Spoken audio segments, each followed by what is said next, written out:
Hello everyone, আমি মনীষা। আমি চলে এসেছি তোমাদের সামনে আরও আরেকটা ভিডিও নিয়ে, খাওয়ার ভিডিও নিয়ে। তো চলো ঝটপট কিন্তু শুরু করা যাক। সকাল সকাল বানিয়ে নিয়েছিলাম সুজির উপমা, যেটা কিন্তু খেতে খুব সুন্দর হয়েছিল।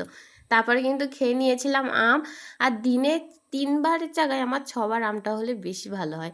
আর এখানে কিন্তু বিকালে খেয়ে নিয়েছিলাম একটু জামরুল। তোমরা কে কে জামরুল খেতে পছন্দ করো সেটা কিন্তু কমেন্টে জানিও। আমি যেহেতু আমার শশা ছাড়া কোনো কিছুই খেতে খুব একটা পছন্দ করি না, তাই কিন্তু জামরুলটা আমার খুব একটা ভালো লাগেনি। আর এখানে কিন্তু বানানো হয়েছিল তিলের নাড়ু। তো তোমাদেরকে প্রথমে দেখিয়ে দিলাম তিল, আর এদিকে কিন্তু আমি মিক্সিতে কিন্তু চালের গুঁড়ো বানিয়ে নিয়েছিলাম। আর এখানে ছিল দু রকমের তিল, একটা ছিল সাদা আর একটা লাল তিল, সেটা তো আগেই দেখে নিলে। এবার এই তিলটাকে এই চালের গুঁড়োর মধ্যে দিয়ে দিতে হবে, দিয়ে এর মধ্যে কিন্তু দিতে হবে নারকেল, আখের গুড়, আর কিন্তু যেটা দিতেই হবে সেটা হলো আদা। আদা না দিলে কিন্তু একদমই তোমাদের এটাতে টেস্ট আসবে না। তারপরে আর কি এটাকে কিন্তু খুব ভালোভাবে মিক্সড করে নিতে হবে। আরেকটা কথা, তোমরা কিন্তু প্রথমে এর ভেতরে জল দিয়ে দেবে না, খুব ভালোভাবে মিক্সড করবে। মিক্সড করার পরে যদি তোমাদের মনে হয় যে এর মধ্যে জল দিতে হবে তাহলেই দেবে, না হলে কিন্তু তোমরা দেবে না। না হলে কিন্তু পরে নাড়ু বানাতে গেলে কিন্তু বাতাসা হয়ে যাবে যদি জলটা তোমাদের বেশি হয়ে যায়। তারপর আর কি ঝটপট কিন্তু আমি কিন্তু ভালোভাবে কিন্তু মিক্সড কিন্তু করে নিলাম।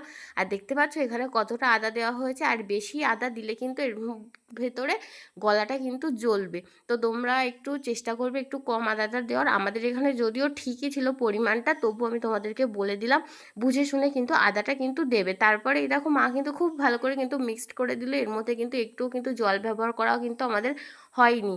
আর এর মধ্যে যেন চিনি দিলে খুব সুন্দর টেস্টটা আরও ভালো হয়, কিন্তু আমরা যেহেতু চিনি খাই না তাই ওই অগত্যা আখের গুঁড়ি। তো এখানে দেখো মা খুব ভালোভাবে কিন্তু হাত দিয়ে মেখে নিল। আর তোমরা যতই এটাকে মিক্সিতে পেস্ট করো না কেন, হাত তোমাদের দিতেই হবে, কিন্তু হাত দিয়ে না মাখালে কিন্তু সেই ভালো টেস্টটাও কিন্তু আসবে না। আর এখানে তোমাদেরকে আমি দেখিয়ে দিই, এই দেখো এটা কিন্তু খুব একটা শক্ত হবে না, খুব একটা নরমও হবে না, ঠিক এরম একটা ডো হবে। আর এটা জানো এইভাবে কিন্তু কাঁচাও কিন্তু খাওয়া যায়। কাঁচা খাওয়া গেলে এটাকে কিন্তু বলা হয় ন্যাড়া। আগে তোমরা কেউ কখনো নামটা শুনেছো? না শুনলে আমি তোমাদেরকে বলে দিলাম। তো যাই হোক, এটা কিন্তু কাঁচা খেতে খুব একটা ভালো লাগে না, আবার খুব একটা খারাপও লাগে না। আর এটা বেশি খুব একটা কাঁচাও খাওয়া যায় না। তো যাই হোক, আমি অল্প একটু রেখে দিয়েছিলাম কাঁচা খাওয়ার জন্য।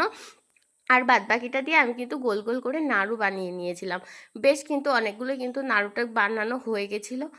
আর হয়ে যাওয়ার পরে কি বেশ কিছুটা নাড়ু কিন্তু আমি কাঁচাই খেয়ে নিয়েছিলাম, কারণ এত সুন্দর খেতে হয়েছিল যে আমি কাঁচাই বেশ কিছুটা খেয়ে নিয়েছি। এই দেখো বেশ অনেকগুলো নাড়ু কিন্তু এখানে কিন্তু বানানো কিন্তু হয়ে গেছে। আর এই নাড়ুগুলো বানানোর পরে কিন্তু এই নাড়ুগুলোকে ভাজতে হবে। আর ভাজার সময় কিন্তু তেলটাকে খুব একটা গরম করলে চলবে না, বারবার নাড়ুতে কিন্তু হাত দিলে কিন্তু চলবে না। একদম অল্প আছে কিন্তু হালকা হালকাভাবে নাড়ুগুলোকে কিন্তু ভেজে নিতে হবে বেশ কিছুক্ষণ ধরে। আর তোমরা ভয় পাবে না, কারণ নাড়ুগুলো ভাজার সময় কিন্তু একটু ফেটে ফেটে যেতে পারে।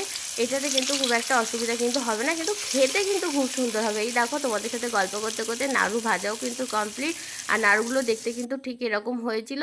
তোমরা কে কে আগে তিলের নাড়ু বানিয়েছো, কে কে আগে খেয়েছো সেটা কিন্তু কমেন্টে জানিও। তো আবার দেখা হবে তোমাদের সাথে নতুন একটা ভিডিও নিয়ে। তো টাটা সবাইকে।